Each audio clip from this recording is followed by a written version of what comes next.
Vamos a leer desde donde empieza, desde el 32, para darle contexto. Bueno, si quieren yo lo voy a leer y ustedes me van siguiendo. Dice la palabra de Dios así. Llevaban también con él a otros dos que eran malhechores para ser muertos, y cuando llegaron al lugar llamado de la Calavera, le crucificaron ahí, y a los malhechores, uno a la derecha y otro a la izquierda. Y Jesús decía: Padre, perdónalos, porque no saben lo que hacen. Y repartieron entre sí sus vestidos, echando suertes. Hasta aquí, hermanos, llegó el momento de la crucifixión. Hoy en la mañana veíamos por mi casa, que es su casa, pasa la procesión de la iglesia de San Antonio. Y año tras año nosotras vemos con curiosidad y con movimiento, si se puede llamar así, ¿verdad? El proceso del que pasa la procesión, ¿verdad? La representación de Cristo, los soldados y todo esto, ¿verdad? Y hoy, más que en otras ocasiones, le decía yo a Carlos, me llama la atención no ver tanta gente como años anteriores. Años anteriores había mucho más gente que ahora. Y le decía yo a Carlos que cómo estamos perdiendo la solemnidad que hablaba ahorita la pastora y la tradición. Y no están peleadas, no están peleadas. Y de alguna manera yo reprendía a mis hijas porque les decía, no es gracia. Estos momentos no son graciosos. E incluso la representación que la Iglesia Católica hace no es graciosa. Debe ser precisamente, como lo mencionaba el pastor, un motivo de reflexión, ¿sí? La muerte en la cruz, a lo mejor a nosotros ya se nos hace muy cotidiana, porque es algo que año tras año vivimos, y no nada más lo vivimos en estas fechas. Nosotros acostumbramos a celebrarla cada domingo de comunión. Las predicaciones están llenas de este acontecimiento.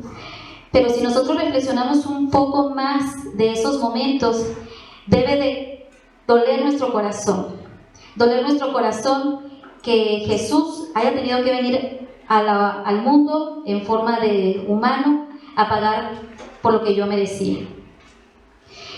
El momento de la cruz ya está, Jesús ya está crucificado, y en medio de los vituperios, de las maldiciones, de los golpes que recibió durante todo el proceso de llegar hasta ahí, las burlas, sí, Él extiende su amor y hace una oración, una última oración intercesora al Padre, diciendo: Padre, perdónalos porque no saben lo que hacen. Y verdaderamente, hermanos, ellos no sabían lo que estaban haciendo, porque les aseguro que si lo hubieran sabido no hubiesen estado ahí, ¿sí? El amor de Jesús, no me cabe la menor duda cómo se extiende hasta el punto de orar, interceder por nosotros en ese preciso momento angustioso de dolor. Y yo ahorita, anoche más bien, que oía la predicación de la pastora, donde él se postraba de dolor y sus gotas de sudor eran como de sangre, dice, de lo que iba a padecer. Reitero que no estaba sufriendo él en esos momentos, no, su angustia no era por el dolor físico que pudiera tener, estaba sufriendo el saber lo que cada uno de nosotros merecíamos, ¿sí? Si él no hubiese tenido que venir a morir. Él estaba padeciendo en esa cruz la separación de Dios e Hijo, porque Dios no puede estar donde está el pecado, y el pecado lo estaba llevando Él, ¿sí? Por todos nosotros. Yo creo que no podemos hablar de una vida eterna que Jesús nos vino ofreciendo durante todo su peregrinado, todo su ministerio en la tierra. Jesús no dejó nunca de mencionar a qué había venido al mundo, ¿sí? A darnos vida, y vida en abundancia, a que permaneciéramos en Él, y muchas cosas más que habló Jesús. Pero no podemos pensar en una vida eterna sin pensar en la contraparte, en la muerte eterna. Y si nosotros volteamos un poquito la mirada y decir: es que Jesús no vino a darme vida eterna, Jesús vino a salvarme de la muerte eterna, tal vez otra sería la impresión que tuviésemos de ese acontecimiento de su muerte en la cruz. No tenemos ni la menor idea, ni yo la tengo, les confieso. de lo que es vivir separado de Dios, pero Jesús lo tuvo. Y por tanto, Él pudo expresar delante de Dios: Padre, perdónales, porque realmente no saben lo que hacen. Yo creo que todos nosotros hemos venido de un mundo donde no conocíamos al Señor, donde la soledad, el dolor, la tristeza eran a lo mejor algo latente en nuestras vidas. Algunos quizás no, pero muchos lo han de haber sufrido. Sí, muchos lo han de haber sufrido en su vida cotidiana. La oración de Jesús se extiende a eso, hermanos, a que nosotros no padezcamos esa muerte eterna, a que Dios tenga misericordia de nosotros de tal manera que podamos venir rendidos a sus pies, sí, para que la vida eterna que Él nos prometió sea una realidad en nuestras vidas hoy. Dios les bendiga, hermanos. Dios les bendiga.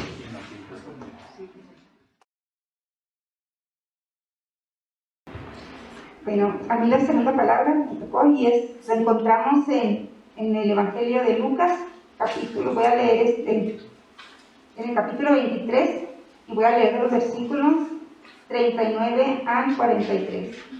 Y uno de los malhechores que estaban colgados le injuriaban, diciendo: si tú eres el Cristo, sálvate a ti mismo y a nosotros. Respondiendo el otro, le reprendió diciendo: ¿ni aún temes tú a Dios estando en la misma condenación? Nosotros, a la verdad, justamente padecemos porque recibimos lo que merecieron nuestros hechos, mas ningún mal hizo. Y dijo a Jesús: acuérdate de mí cuando vengas en tu reino. Entonces Jesús le dijo: de cierto te digo que hoy estarás conmigo en el paraíso. Esto fue lo segundo que pronunció Jesús en la cruz. Hermanos, aquí pues podemos ver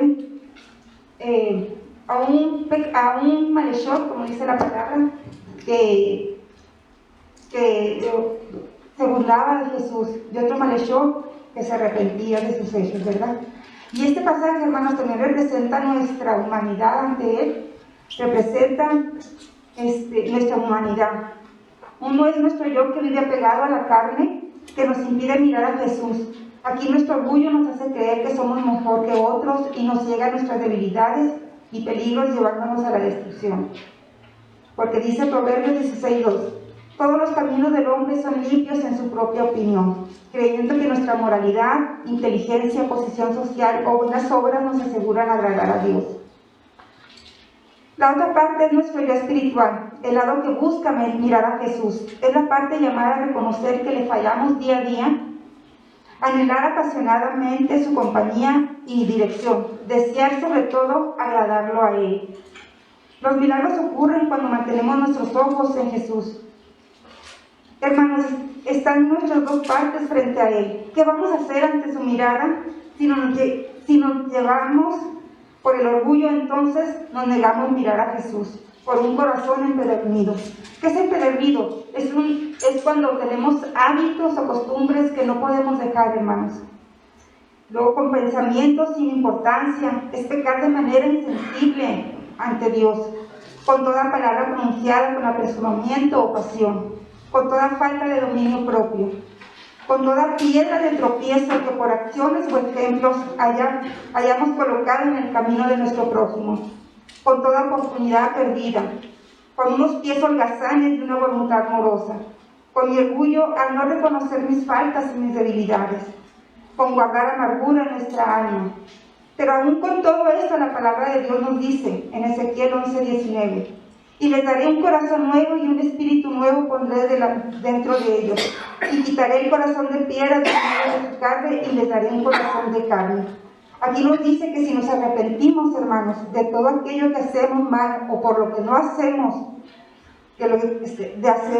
no hacemos bien según su voluntad, Él tiene el amor y el poder para cambiar nuestro corazón, para que Él more en él. También negamos a mirar a Jesús por ser cristianos carnales. 1 Corintios 3:1 dice: de manera que yo, hermanos, no puedo hablaros a los espirituales, sino como a carnales. En las Escrituras, ser carnal es todo aquel que se deja dirigir por la naturaleza humana, voluntariosa y desobediente, en lugar de dejarse dirigir por el Espíritu de Dios. El hombre carnal es el que ha creído, ha nacido de nuevo, pero no permite que el Espíritu controle su vida.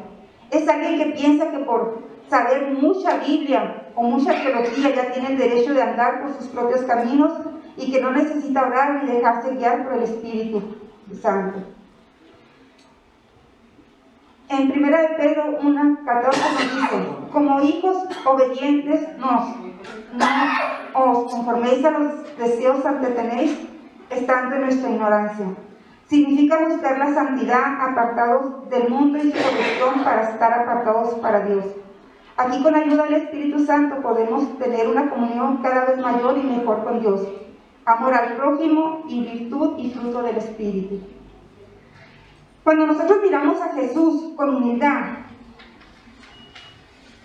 la humildad nos trae una actitud como la de un niño, nos trae arrepentimiento, hermanos, nos trae sumisión a Dios, buscar su rostro en oración, nos trae el ayuno, ¿verdad? Nos ayuda porque siempre que queremos ayunar es cuando más hambre tenemos. Nos ayuda a seguir sus leyes, a trabajar para lograr justicia y misericordia. Porque Dios nos da beneficios cuando somos humildes. Nos salva, nos da gracia ante los demás, nos levanta, nos da vida y vida en abundancia, nos honra, nos recompensa, nos bendice, nos estima, nos enseña y guía. Con la humildad viene la sabiduría, hermanos. Zaqueo, el deseo ardiente de mirar a Jesús, humillándose ante los hombres al subirse a un árbol para poderlo ver. Jesús, conociendo su corazón, se acerca a él y Zaqueo transforma su vida para la gracia de Dios. Cuando nosotros nos humillamos, hermanos, Jesús nos mira con compasión. La compasión es una preocupación profunda por el afligido y necesitado. Nos acepta con nuestras habilidades y defectos. El Salmo 51:17 nos dice: al corazón contrito y humillado no despreciarás tú, oh Dios. Porque Jesús siempre tiene compasión de nosotros. Su mirada siempre será el amor. Él siempre tiene sus brazos abiertos para con nosotros. Dios nos da nuevas oportunidades como a Pablo, María, Magdalena. La palabra de Dios nos dice que tuvo compasión por enfermos, por los hambrientos, en las debilidades. Hermanos, tengamos el mismo sentir que Jesús, que nuestra vida cristiana, el conocimiento de la palabra de Dios y el servicio que hagamos en su reino sea siempre para glorificar a Dios y al servicio de nuestro prójimo. Hermanos, el arrepentimiento significa estar en acuerdo con Dios, ¿verdad? Conforme al pecado y a Jesucristo. Y la palabra nos dice que cada vez que un pecador se arrepiente, hay gozo en el cielo.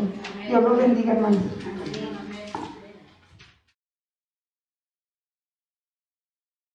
Y esta palabra la vamos a encontrar en el Evangelio de San Juan, en el capítulo 19, en los versículos 26 y 27. Y dice así: cuando vio Jesús a su madre y al discípulo a quien él amaba, que estaba presente, dijo a su madre: mujer, he ahí tu hijo. Después dijo al discípulo: he ahí tu madre. Y desde aquella hora el discípulo la recibió en su casa. Gloria a Dios, hermanos, porque podemos ver que Jesucristo vino a cumplir la ley. Él no vino a abrogarla, Él vino a cumplirla, y en este momento estaba cumpliendo un mandamiento que estaba escrito desde muchos años antes de que Él naciera, y lo podemos ver nosotros en el Antiguo Testamento, en Éxodo, ¿verdad? Donde habla de ese gran mandamiento que dice: honra a tu padre y a tu madre. Y la invitación, bueno, quiero referirme más que todo a Él estando en esa cruz, habiendo ya pedido al Padre que perdonara a toda esa gente que no sabía lo que hacía, habiendo dicho también que habiendo hablado con el malhechor, habiéndole dicho que iba a estar con él en el reino, ahora, hermanos, voltea hacia abajo y seguramente en medio de ese dolor que él sentía físico y espiritual, él pudo ver a su madre y al discípulo que siempre había estado con él, a ese discípulo que él amaba y que el discípulo amaba a Jesús, porque fue el que estuvo con él siempre en su ministerio. Él fue el que se recargó en su pecho, Él fue el que lo siguió siempre. Entonces, ¿qué quiere decir cuando Jesús, en medio de su dolor que está sintiendo, puede ver a su madre y puede ver al discípulo y les dice: le dice a ella, ¿verdad? Mujer, he ahí tu hijo.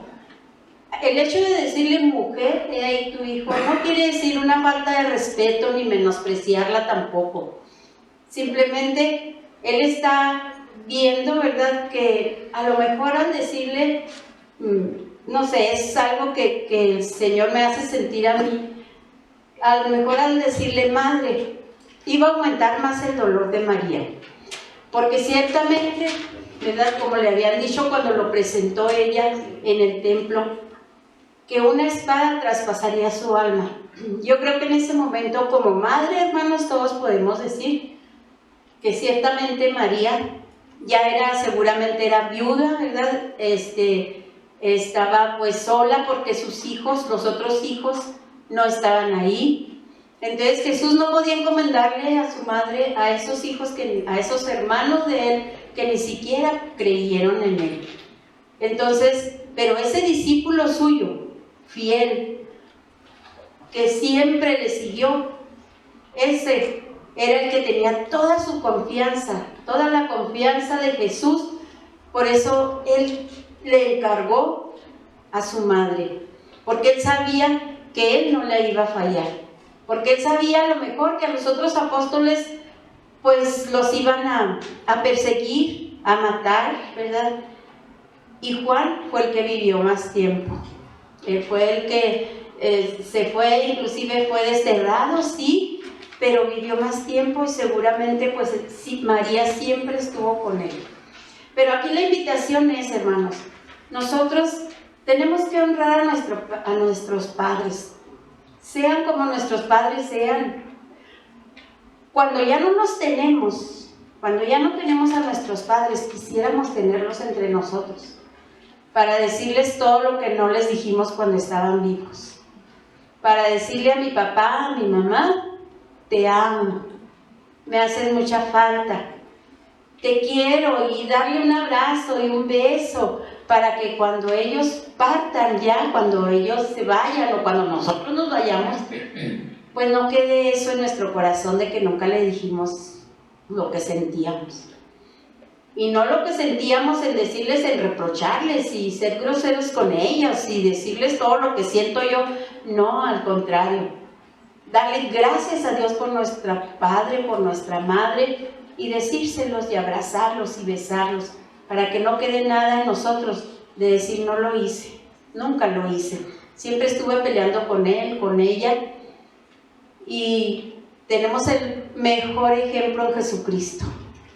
En Jesucristo él aún, vuelvo a repetir, con el dolor que él sentía, con ese dolor tan tremendo de estar, como decía ahorita la hermana, con ese dolor de estar llevando en su cuerpo y en su espíritu todo ese pecado de cada uno de nosotros, y con ese dolor físico, porque no hemos de negar, él fue hombre.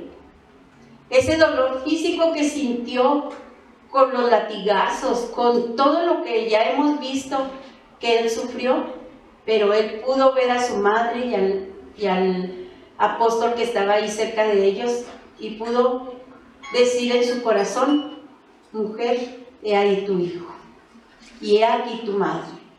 Entonces, hermanos, la invitación es para nosotros en este día, de que veamos a nuestro padre y nuestra madre con el amor que Jesucristo nos ha visto a nosotros, sin tener ningún reproche para con ellos, sin decirles lo mal que han sido con nosotros. Al contrario, agradecer a Dios porque ahí están, y si ya no están, pues bueno, seguir, pues no sé, ya cuando ya ellos partieron ya no podemos hacer nada, hermanos. Ya lo que pudimos hacer en vida, ya lo hicimos. Entonces hagámoslo en el amor de Cristo. Dios les bendiga.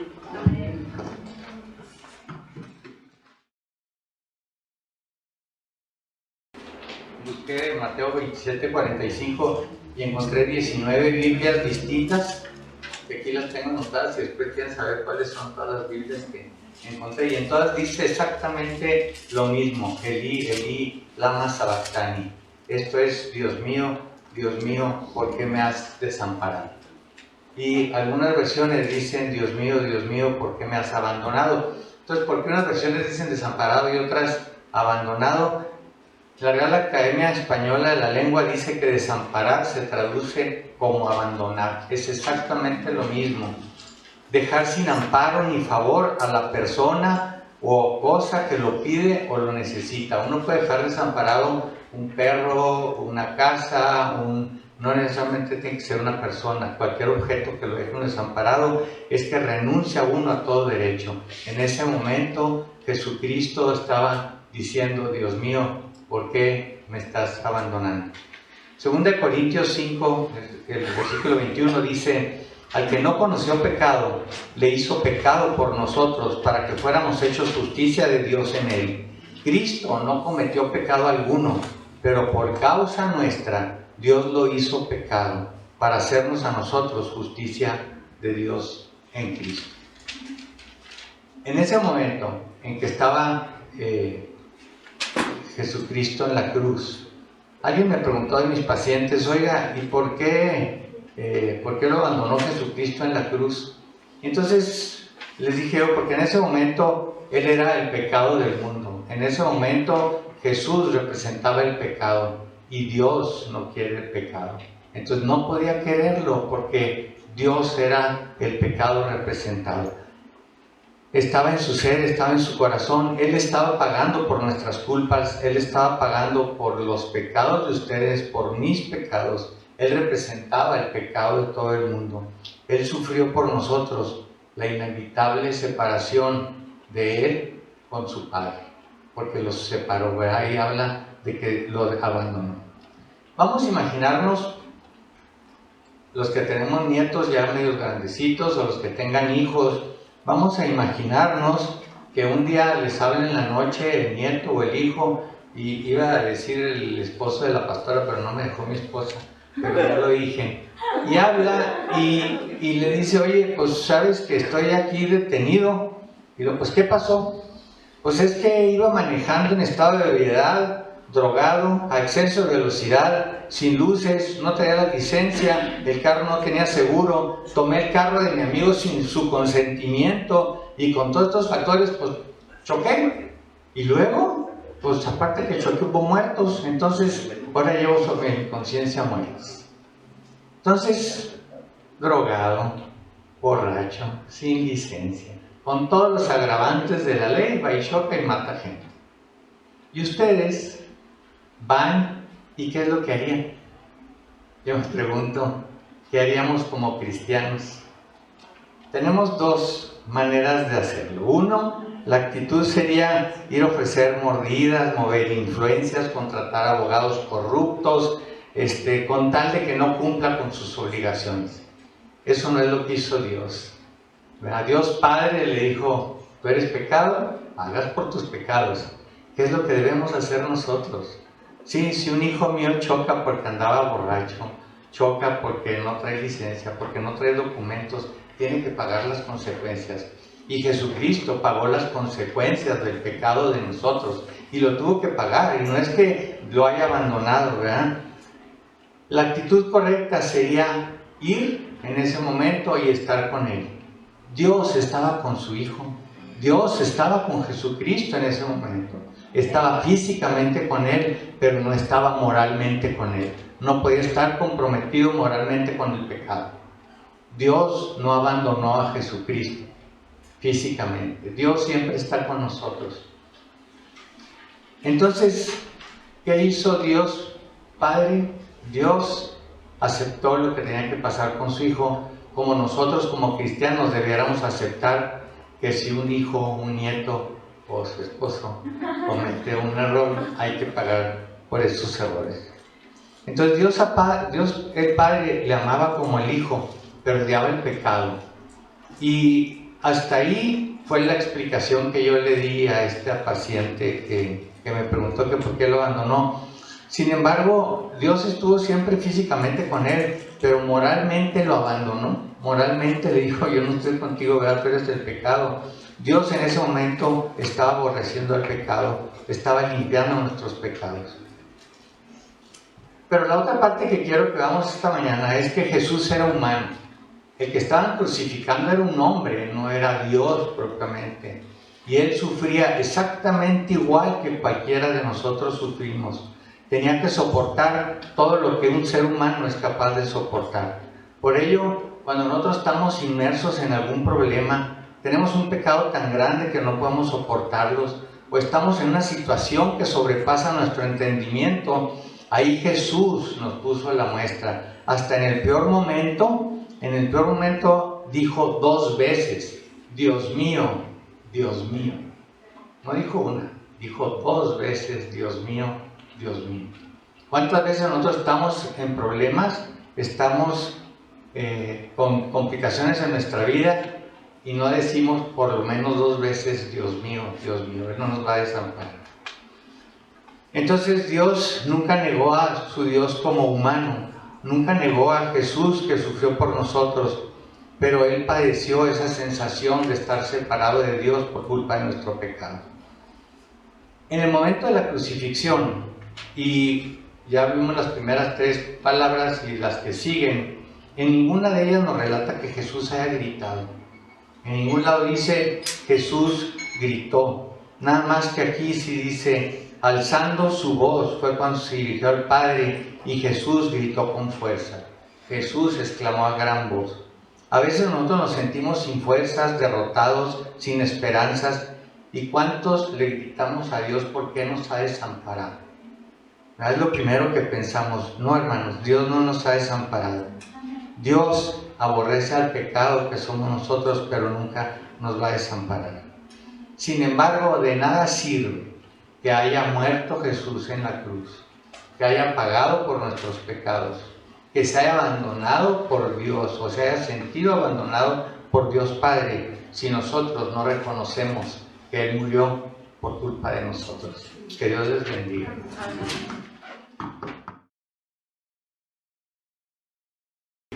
Y dice, Jesús sabía que su misión ya había terminado, y para cumplir las Escrituras dijo, tengo sed. Fue hasta el año 451 en el Concilio de Calcedonia, en donde se definió que Jesús fue 100% hombre, 100% Dios, sin confusión.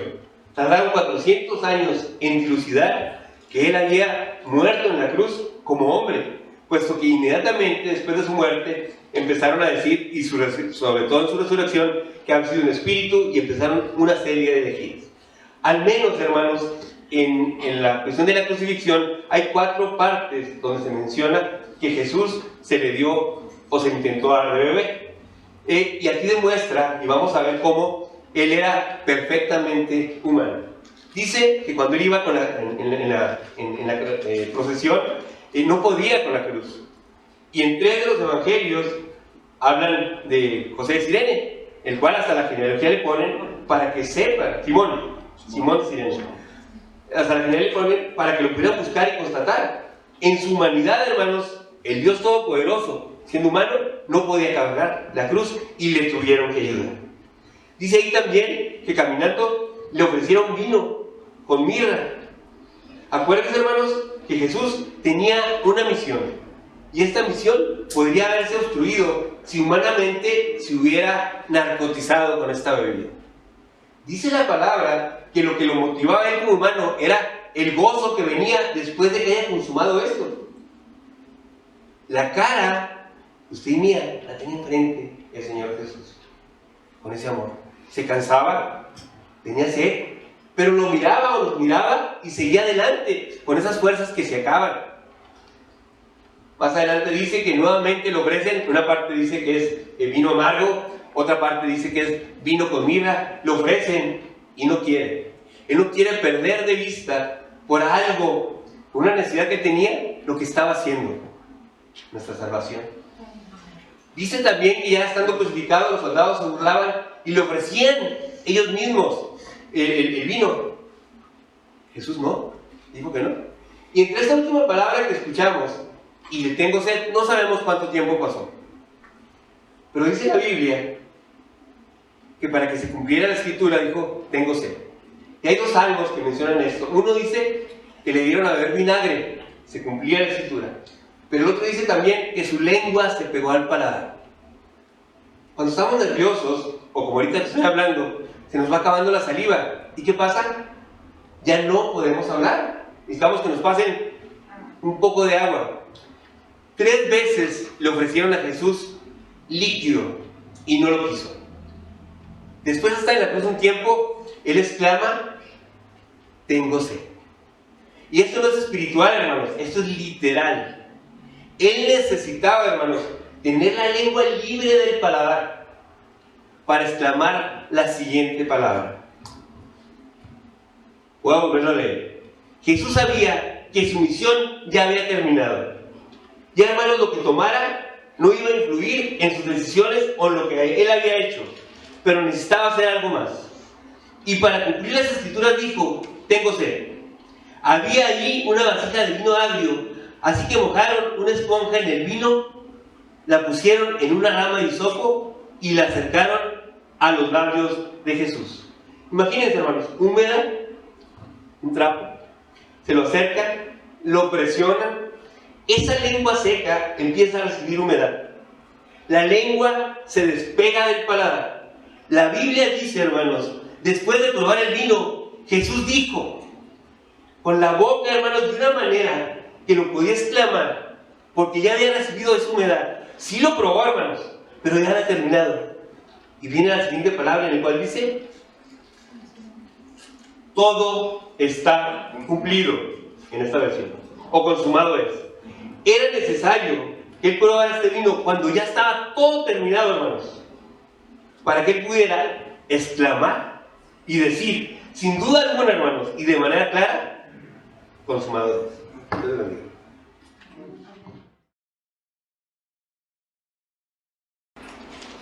El Señor les bendiga, hermanos.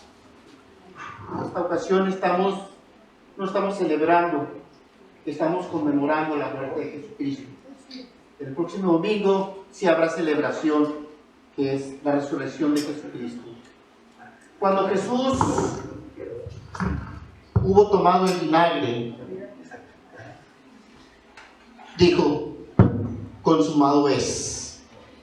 Y habiendo inclinado la cabeza, entregó el Espíritu.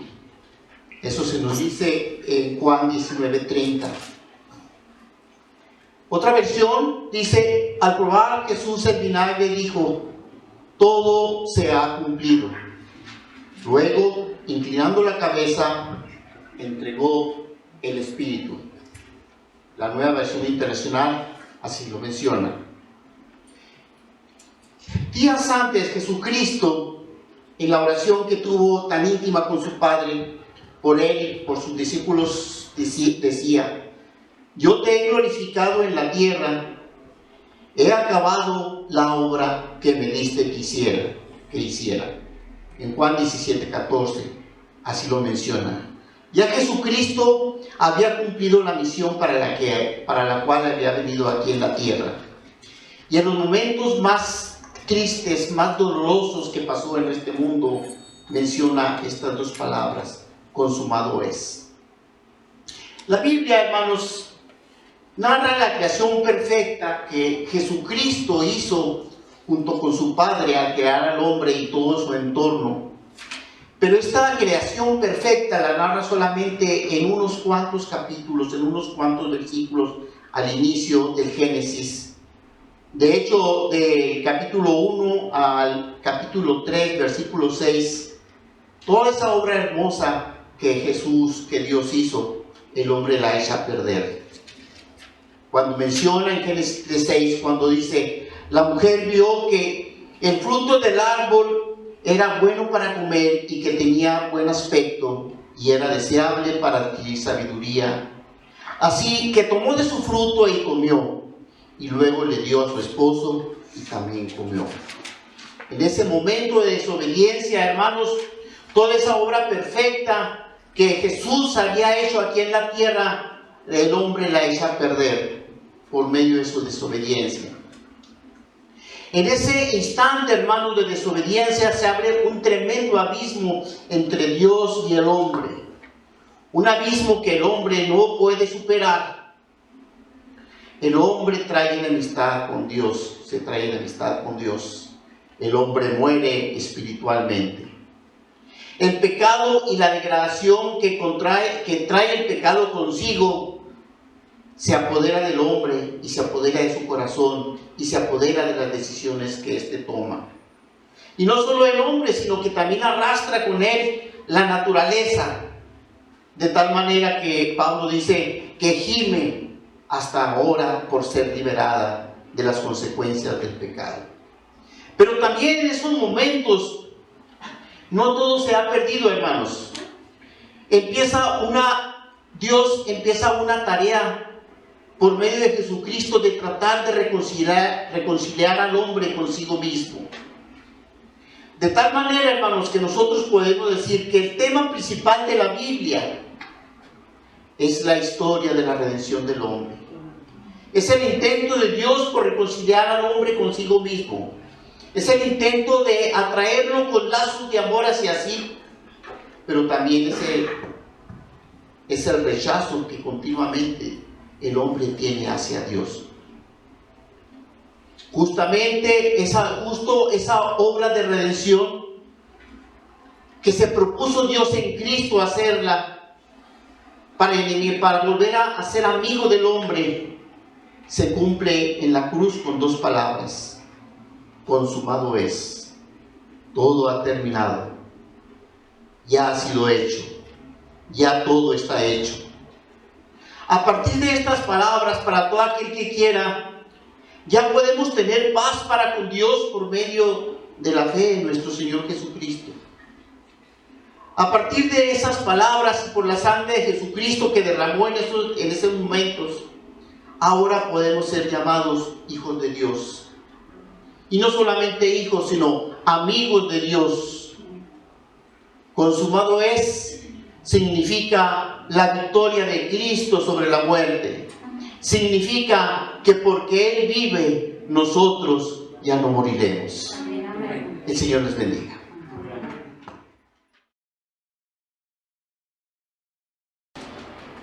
La expiación, hermanos, ha sido terminada. La cuestión de nuestros pecados está resuelta. En perfecta paz, en plena conciencia, el Señor va a dejar su vida. Habiendo bajado la cabeza, encomienda su espíritu al Padre, es el acto final de su sacrificio voluntario. Él mismo ha separado el espíritu de su cuerpo y lo ha encomendado a Dios su Padre. Jesús había consumado su obra y encomendaba todo su ser en las manos de su Padre.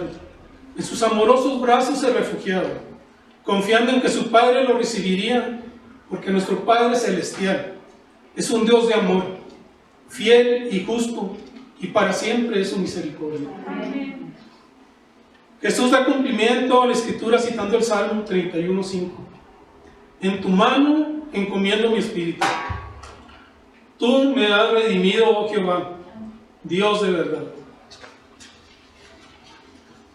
Jesús, entregando su espíritu en las manos del Padre, nos muestra que es necesario dejar a Dios ser Dios en nosotros, en nuestra vida, en nuestra historia y en nuestra muerte. En tiempos antiguos, en épocas antiguas o anteriores, o en algunas religiones, decir esa frase: Padre, en tus manos encomiendo mi espíritu, era casi una obligación para todo aquel que decía amar a Cristo.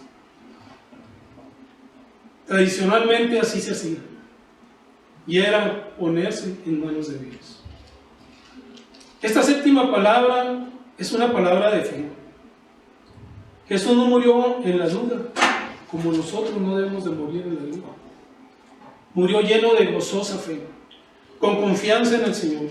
No en la angustia del que no sabe a dónde va, sino la tranquilidad del que sabe que del otro lado le espera su Padre. ¿Qué nos dice todo esto? La muerte ya no debe producirnos pánico. La muerte ya no es tenebrosa y oscura. La muerte nos reviste para la vida eterna, hermanos. La muerte significa para el creyente un mayor beneficio, como nos lo dice el apóstol Pablo en Filipenses 1:21. Porque para mí el vivir es Cristo que el morir es ganancia. La séptima palabra anuncia el reposo de la nueva creación. El pecado y la muerte son vencidos en la cruz. Siguiendo a Jesús podemos nosotros también confiarnos apaciblemente en nuestro Dios y Padre hasta la muerte. Hermanos,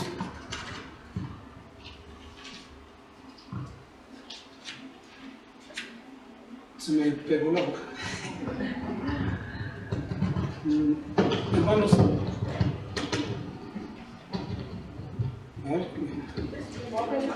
seguimos. Los resultados de confiar en Dios en nuestra vida, hermanos. Llegamos a ser rectos y justos. Somos salvos, somos salvados. Somos bendecidos por el Señor. Sentimos gozo. Nos libramos del temor. Recibimos la dirección del Señor. Nos quedamos firmes en nuestras convicciones, en nuestra fe. Dios nos guarda salvo, nos libra, nos cuida y nos rodea con su amor. En tus manos encomiendo mi espíritu. Es poner nuestra fe, nuestra vida, todo nuestro andar como cristiano en las benditas y amorosas manos de nuestro Padre Celestial. Y repito, nuestra fe, nuestra devoción, hermanos, nuestra esperanza, nuestra confianza, y todo encomendado al Dios Padre, al Dios de amor, hermanos. Que su Santo Espíritu repose sobre nosotros. Al morir Jesús, confiando su persona y su destino final al Padre, nos está mostrando, hermanos, que la muerte no es el final del camino para nadie. Al contrario, empieza nuestra vida. Somos peregrinos en este mundo, hermanos. Más allá de la muerte está Dios, que es el Señor de la vida y de la muerte, y que nos espera para acogernos y guardarnos para toda la eternidad. Si hemos vivido a la sombra de la cruz de su Hijo Jesús, si hemos guardado sus mandamientos. Hermanos, Dios les bendiga y les guarde. Solo en Jesucristo, hermanos, hay salvación. Dios les bendiga.